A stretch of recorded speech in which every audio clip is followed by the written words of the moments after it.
1024 और 240 में से जो बड़ी संख्या है उसमें अपन छोटी संख्या का भाग देंगे। तो 1024 में जब अपन 240 का भाग देंगे तो 4 बार जाएगा और आ जाएगा 960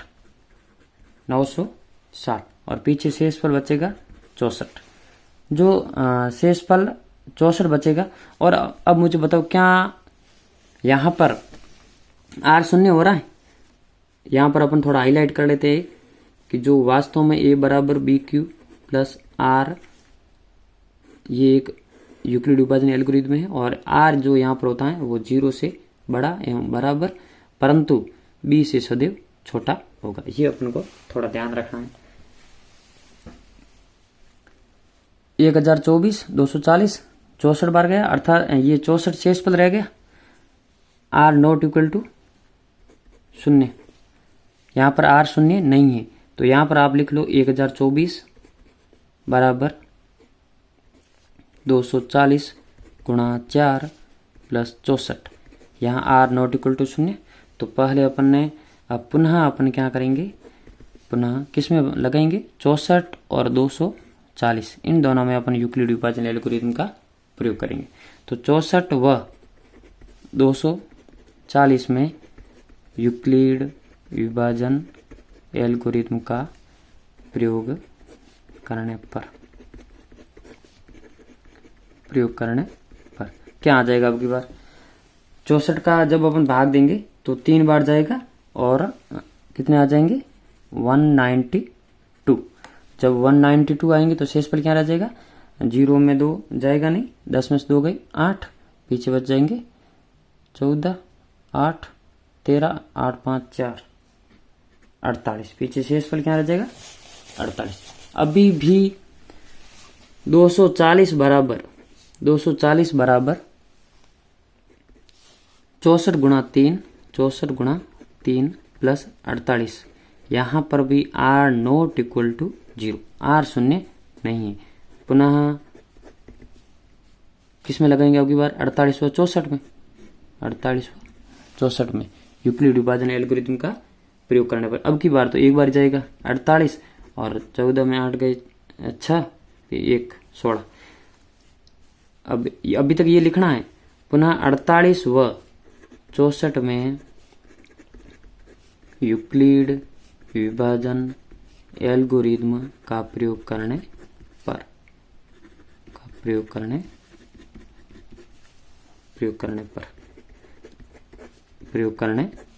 अब क्या रहेगा, 64 बराबर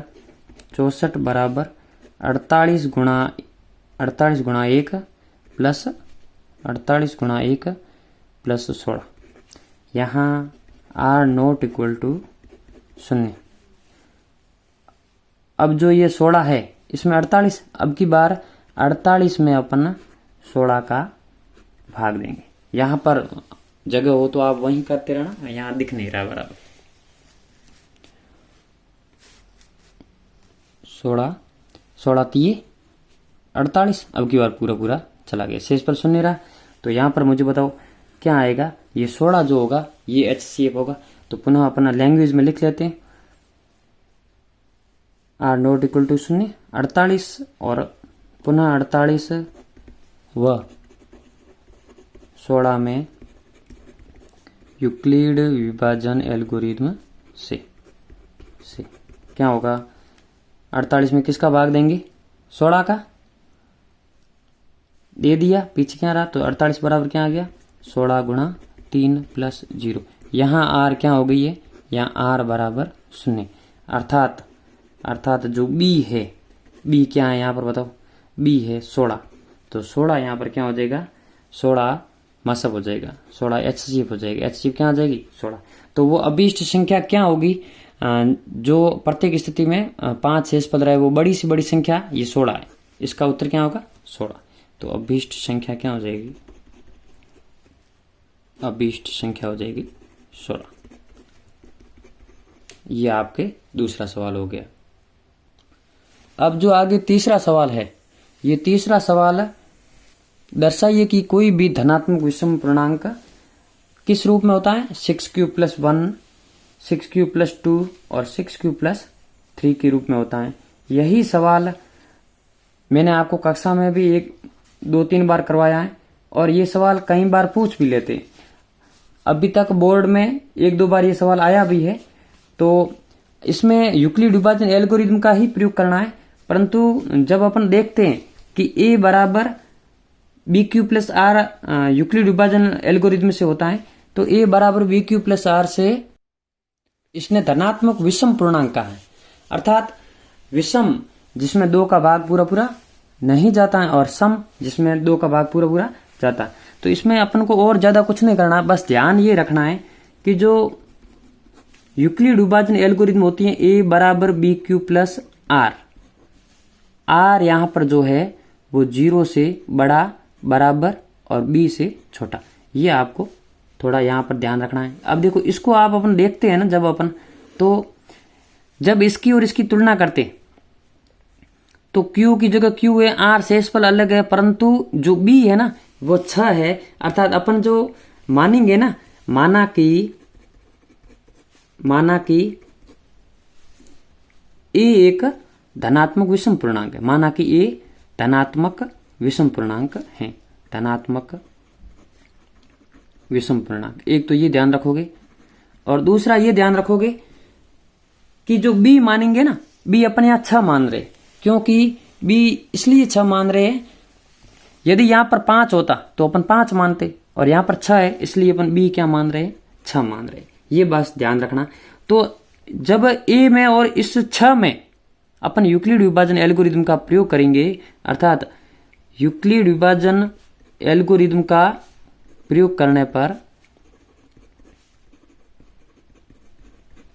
करने पर ये क्या हो जाएगा, a बराबर b की जगह क्या आएगा, 6 आएगा, 6q प्लस r। अब मुझे बताओ यहाँ r क्या होगा। अब r है ना, b से तो छोटा होता है, b से छोटा होता है परंतु 0 से बड़ा एवं 0 के बराबर हो सकता है। तो यहाँ r क्या क्या हो सकता है, r की स्थितियां बन जाएगी, एक तो 0 हो सकता है, 1 हो सकता है, 2 हो सकता है, 3 हो सकता है, 4 हो सकता है और 5 हो सकता है, परंतु 6 नहीं होगा, 6 से सदैव छोटा होगा, क्योंकि b 6 है इसलिए 6 से सदैव छोटा होगा। तो इसलिए यहां स्थितियां क्या क्या बन सकती है कि a जो होगा तो a 6q प्लस r है और r यहां पर इतने हैं, अर्थात a क्या हो सकता है, a बराबर 6q प्लस 0 भी हो सकता है, a बराबर 6q प्लस 1 भी हो सकता है, a बराबर 6q प्लस 2 भी हो सकता है, a बराबर 6q प्लस। परंतु अपन ने जब पहले माना है ना a एक धनात्मक विषम पूर्णांक है, धनात्मक विषम पूर्णांक है, तो a 1 और उसके बाद में आ जाएगा 6q प्लस 2, उसके बाद में आ जाएगा 6q प्लस 3 और 6q प्लस 4 और 6q प्लस 5। ये स्थितियां अपने बन सकती हैं कब, जब r 0 1 2 3 4 5 6 तो नहीं होगा, उससे छोटा अलग अलग होगा। परंतु अपन ने कहा है कि a बराबर विषम पूर्णांक है और धनात्मक विषम पूर्णांक है, उस स्थिति में जहां q एक भागफल है और a एक विषम पूर्णांक है।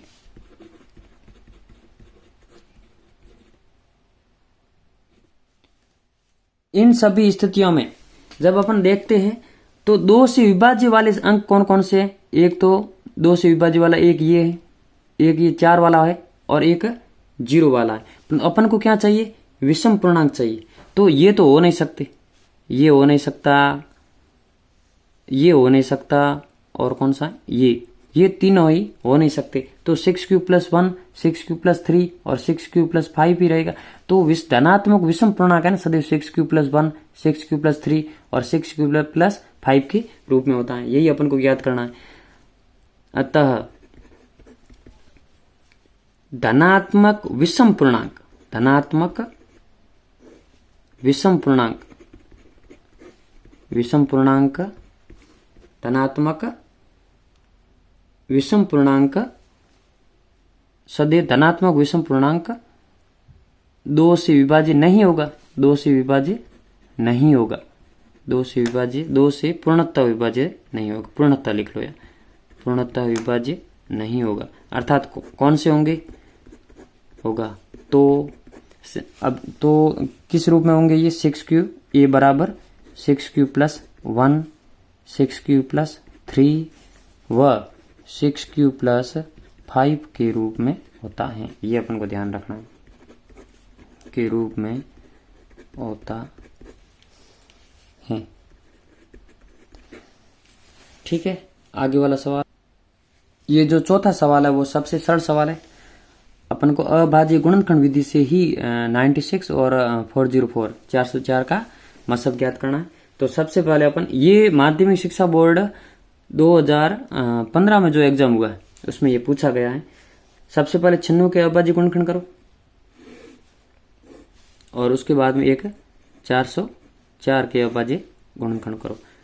96 के करेंगे तो कितनी बार, 2 बार, कितनी 48, वापिस पुनः 2 बार भाग 24, 2 बार 12, 2 बार 6, 2 बार 3 और 3 1 बार, ये चला जाएगा। इसका मतलब 96 के अभाज्य गुणनखंड क्या हो जाएंगे, 96 बराबर 2 की पावर कितनी हो जाएगी, 1 2 3 4 5 हो जाएगी, 2 की पावर 5 गुणा 3। और यहाँ पर 404 है, 404 के जब अपन अभाज्य गुणनखंड करेंगे तो 2 का हो जाएगा 202 और पुनः 2 बार जा रहा है अभी तक तो आ जाएगा 101। और 101 तो खुद अभाज्य संख्या है, अर्थात 101 में तो 101 का ही जाएगा। तो इसका क्या हो जाएगा, 404 का हो जाएगा 2 की पावर 2 गुणा 101। अब जो मसब ज्ञात करना है, मसब क्या होता है, हायर कॉमन फैक्टर, अर्थात अब इन दोनों में कॉमन क्या है, कॉमन मैंने जब इस घात में बदला तो इसका मतलब न्यूनतम घात है ना वो कॉमन होती है। तो देखो 2 की पावर 5 है और 2 की पावर 2 है, तो न्यूनतम घात कौन सी हो गई, 2 की पावर 2 हो गई। और 3 इधर है तो इधर नहीं है और 101 यहाँ है तो यहाँ नहीं है, तो 2 की पावर 2 अर्थात मसब क्या हो जाएगा, 2 गुणा 2 अर्थात मसब हो जाएगा 4। ये आपके इसका आंसर हो जाएगा, इसमें तो कोई समस्या नहीं होनी चाहिए। यह सवाल तो बहुत सरल दे रखा है। इनमें सबसे पहले जो 2 संख्या दे रखी है उन 2 संख्याओं का, एक तो 2 संख्या दे रखी है 135 और 225 और एक एचसीएफ दे रखा है इन दोनों का 45। तो अपन ने पढ़ा है कि n1 गुणा n2 बराबर होता है किसके, एलसीएम गुणा एचसीएफ। ये अपन ने पहले पढ़ा है और अपने कोर्स में भी है। n1 अर्थात 2 संख्याओं का गुणा, 2 संख्याओं का गुणा, 2 संख्याओं का गुणा 135 गुणा 225 और ये होता किसके हैं, इन 2 संख्याओं के एलसीएम। एलसीएम तो अपने पास है नहीं और एचसीएफ दे रखा है और एचसीएफ कितना है 45। तो एलसीएम कितना आ जाएगा, जब अपन इसका पक्षांतरण करेंगे तो ये इधर भाग में आ जाएगा 135 गुणा 225 बट्टे 45। तो ये कितनी बार जाएगा, 45 ये 135 और जब 225 का 3 से गुणा करेंगे तो 675। ये आपके 675 आंसर आ जाएगा, अर्थात एलसीएम कितना आ जाएगा 675। ये आपके उत्तर हो जाएगा। आगे जो सवाल है छठा, छोटी से छोटी अभाज्य संख्या तथा छोटी से छोटी भाज्य संख्या का एचसीएफ ज्ञात कीजिए। तो सबसे पहले आप मुझे ये बताओ कि छोटी से छोटी अभाज्य संख्या कौन सी है। तो सबसे पहले अपन ये लिखेंगे कि छोटी से छोटी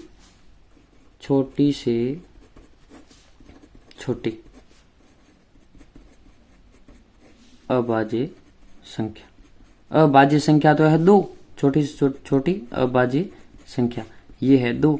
और सबसे छोटी से छोटी भाज्य संख्या कौन सी है, भाज्य संख्या है सबसे छोटी से छोटी भाज्य संख्या 2 3 और उसके बाद में क्या आता है 4। तो भाज्य संख्या कौन सी हो जाएगी 4।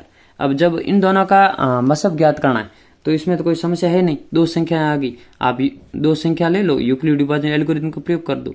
संख्याएं 4 4 व 2 में यूक्लिड विभाजन एल्गोरिदम का प्रयोग करने पर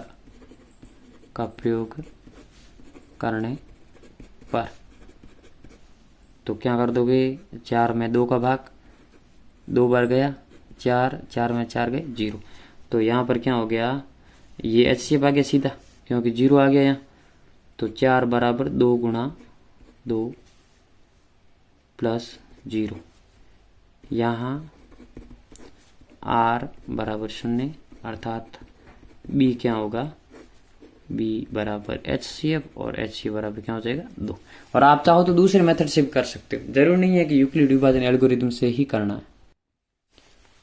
अब एक छोटा सवाल है, जिन परिमेय संख्याओं के हरों का अभाज्य गुणनखंड 2 की पावर n अर्थात 5 गुणा 5 की पावर m के रूप में होता है, उसका दशमलव प्रसार बताइए।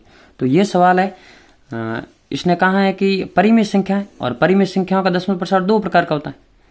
पहला, या तो शांत होगा और यदि शांत नहीं है तो अशांत आवर्ती होगा, परंतु 2 की पावर n और 5 की पावर m के रूप में जब होगा तो वो शांत दशमलव प्रसार होगा। कैसा होगा, शांत दशमलव प्रसार ही होगा।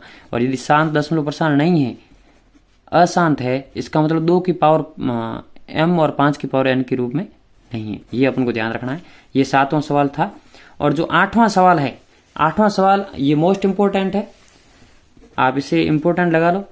सिद्ध कीजिए कि √2 एक अपरिमेय संख्या। और अपन को ये पता है कि √2 तो वास्तव में एक अपरिमेय संख्या ही है, परंतु इसमें अपन को सिद्ध करके बताना है कि √2 एक अपरिमेय संख्या है। और ये सवाल हर साल पूछा जा रहा है। तो सबसे पहले अपन इसके उल्टा कि √2 एक अपरिमेय नहीं है, क्या है ये, परिमेय। तो अपन सबसे पहले उल्टा मानेंगे इसका कि माना कि √2 एक परिमेय संख्या है, एक परिमेय संख्या है। सबसे पहले ये लिखेंगे, माना कि √2 एक परिमेय संख्या है। और जब अपन और एक साथ में और ये भी मान लो, माना 2 सहअभाज्य संख्याएं मान लो, सहअभाज्य संख्याएं मान लो A और B, सहअभाज्य संख्याएं, एक तो A मान लो और एक A मान लो B। और सहअभाज्य संख्या किसे कहते हैं कि जिनका हायर कॉमन फैक्टर क्या हो, 1, अर्थात कॉमन गुणनखंड ना हो। तो √2 बराबर क्या हो जाएगा, √2 बराबर A बटा B। A बटा B के रूप में हो ही सकता है क्योंकि वो परिमेय है। और परिमेय में A बटा B, और यहाँ पर हर जो होता है वो 0 के बराबर नहीं होता है। अपन कहते हैं कि जिसे अपन P बटा Q के रूप में व्यक्त कर सकते हैं और Q नॉट इक्वल टू 0 है। जब अपन ने ये जो A और B सहअभाज्य संख्या है, तो परिमेय संख्या को अपने A बटा B के रूप में व्यक्त कर सकते हैं। और A और B यहाँ पर क्या है, सहअभाज्य संख्या। ये अपन को पहले ध्यान रखना है। और उसके बाद में जब अपन एक बार इन दोनों को, ये जो समीकरण है ना, समीकरण नहीं, ऐसे इस पूरे को वर्ग करने पर वर्ग करते हैं। वर्ग क्यों कर रहे हैं कि क्योंकि अपने को सॉल्व करना है। और जब रूट को हटाएंगे तो ये 2 में बदल जाएगा वर्ग करने पर। जब √2 का वर्ग करेंगे और इधर अपन A बटा B का भी वर्ग करेंगे तो क्या हो जाएगा, √2 का हो जाएगा 2 और इधर आ जाएगा A² बटे B²। तो यहां पर अपन लिख सकते हैं कि जो A² है ना, ये A² बराबर अपन ऐसे लिख सकते हैं 2B²। ये जो आया है ना, A² बराबर 2B², इसका मतलब ये हो गया कि A² में अपन 2 का भाग देंगे तो B² बाहर जाएगा। तो 2A² को विभाजित करना है, 2A² को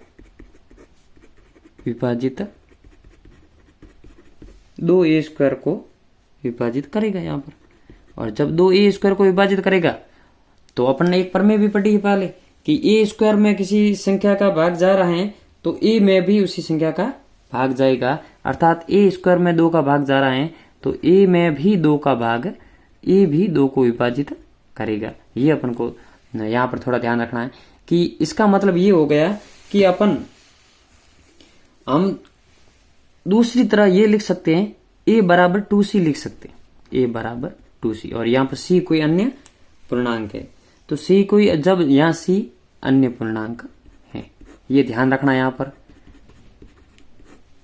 कि ए स्क्वायर 2 को विभाजित कर रहा है, यहाँ ए स्क्वायर 2 को विभाजित कर रहा है बी स्क्वायर बार, तो ए भी 2 से विभाजित होगा, ये अपने प्रमेय है।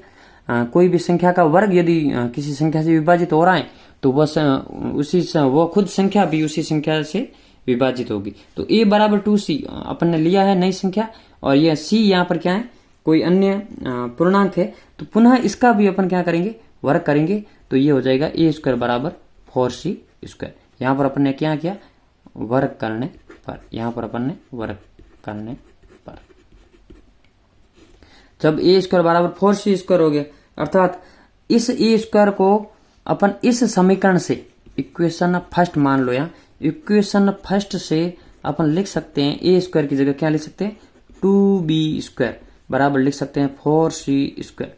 तो जब ऐसा है, इसका मतलब 2 से ये 2 कटा 2 बार, तो पीछे क्या रहा, b स्क्वायर बराबर 2c स्क्वायर। अब मुझे आप ये बताओ, यहाँ पर 2b स्क्वायर को विभाजित करना है कितनी बार, c स्क्वायर बार। देखो ऐसा यहाँ पर आ रहा है, तो 2b स्क्वायर को विभाजित करेगा, 2b स्क्वायर को विभाजित करेगा, और जब 2b स्क्वायर को विभाजित करेगा तो 2b को भी विभाजित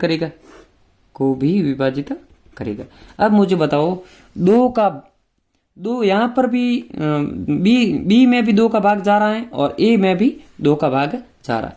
2a व b दोनों का कॉमन गुणनखंड है, 2a व b का कॉमन गुणनखंड है,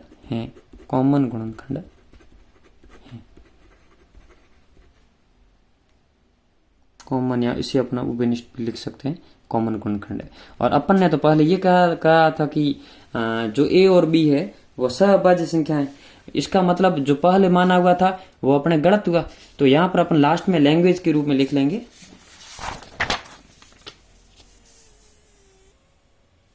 लास्ट में अपन लिख सकते हैं, परंतु पूर्व, अपना यहाँ पर अपन अच्छी लैंग्वेज बनाने का प्रयास करते हैं कि a और b का कोई उभयनिष्ठ गुणनखंड, परंतु a और b एक सहअभाज्य संख्या है, a और b एक सहअभाज्य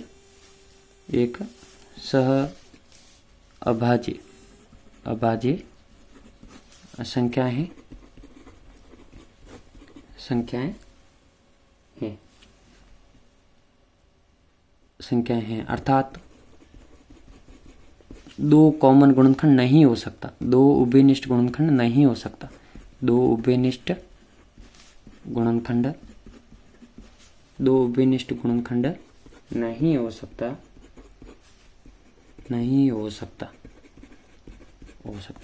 अर्थात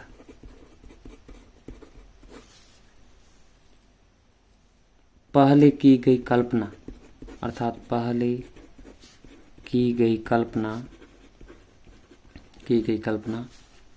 गलत सिद्ध हुई, आप अपने हिसाब से लिख लेना, गलत सिद्ध हुई, ऋण 2 एक अपरिमेय संख्या है, ऐसी लैंग्वेज अपन को बनानी, अपरिमेय संख्या है।